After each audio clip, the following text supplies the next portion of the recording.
My name's Julian Smith, Principal Surveyor at Hamble Marine Surveys. This is the fourth in a series of short videos I've put together to illustrate points noted during surveys. Today we're going to be looking at stern gear, specifically propellers, sail drives and shafts. Here we have a classic two-blade Volvo propeller, secured in this case to a sail drive.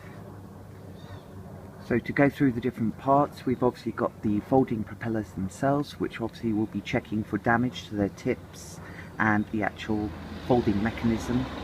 We've got the boss of the propeller with a with a three-part anode secured around the boss, and then the boss is secured to the shaft, and then around the sail drive in this case there is a two-part anode which clamps either side, and then the sail drive itself.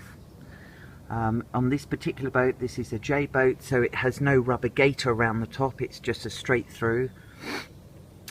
But we'll be checking obviously these seawater inlet vents here, and underneath we'll be checking the oil drain plug, making sure that is secure. One of the things we also check is play in the actual blades themselves side to side, and also play in the whole propeller securing on the actual sail drive itself.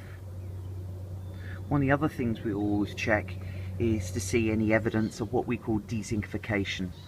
This is where without adequate anode protection, the surface of the, in this case, bronze propeller can be affected by leaching of the zinc from the alloy.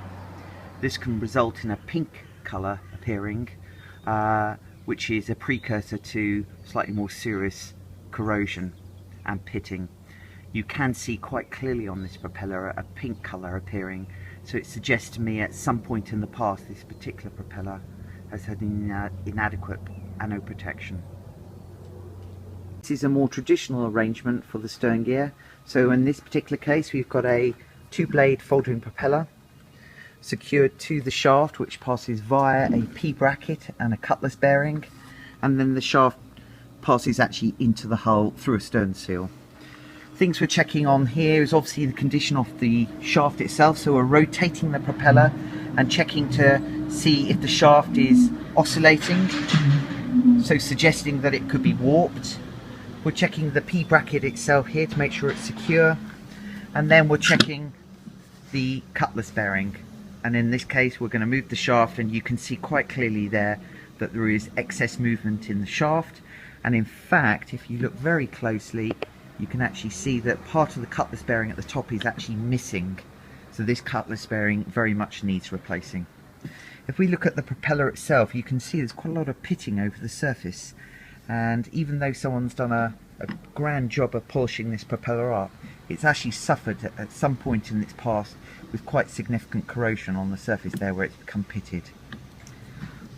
Also, if we look at the blades themselves, while the blades are in good condition, there is quite a significant amount of play in each blade. This propeller is probably at the end of its useful life and will need a replacing. This is a feathering propeller. It's actually made by a company called MaxProp, and you can see, like some of the others we've looked at, it's secured to a shaft, and the shaft tube here, and inside you can see a cutlass bearing. This is the black rubber bearing that fits inside the tube. The tube, as with others, is water cooled, so water scoops through here and lubricates the bearing, shaft, and then you have the propeller itself. So a couple of things to show you on here. First of all, anode on the end you can see very badly wasted and should be replaced. Blades articulating as they're meant to do. We're checking, and can you see that the whole blade is just slightly loose? Okay, so a little bit of wear going on there. So this particular MaxProp needs to be sent back to the manufacturers for it to be serviced and the blades reshimmed to take out some of that play.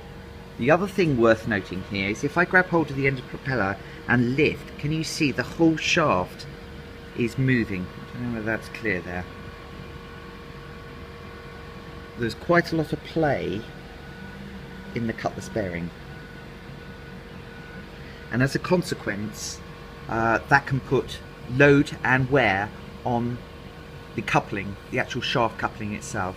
So the cutlass bearing here will need replacing. So that is a MaxProp. This is an interesting propeller. I just wanted to show you. This is a Bruntons propeller, and you can see where each blade articulates individually on the hub. So you can see each blade actually physically rotates. Again, checking anode, checking that the blades articulate as mentioned. Here you can see we've got a rope cutter, checking that that is working correctly and is correctly secured, which it is. And then again, P bracket, and it has its own disc anode on the P bracket in this particular case, and then a further anode actually on the shaft. Cutlass bearing again checked and found in this case to be sound. Just a quick word showing you a propeller here that I assume that someone is going to polish the propeller up before it goes back in the water, but you can see there's quite a lot of hard encrusting fouling on this propeller. Again, this is a MaxProp, so we'll be checking the anode. You can see the anode there is quite badly wasted.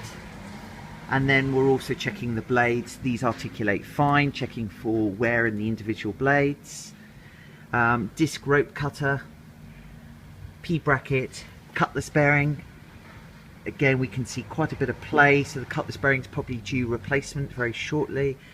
And shaft anode, you can see the shaft anode is again at the end of its useful life, and that will probably fall off very, very soon if it hadn't, the boat hadn't been lifted out. And checking the shaft as it runs along its length to the stern seal here.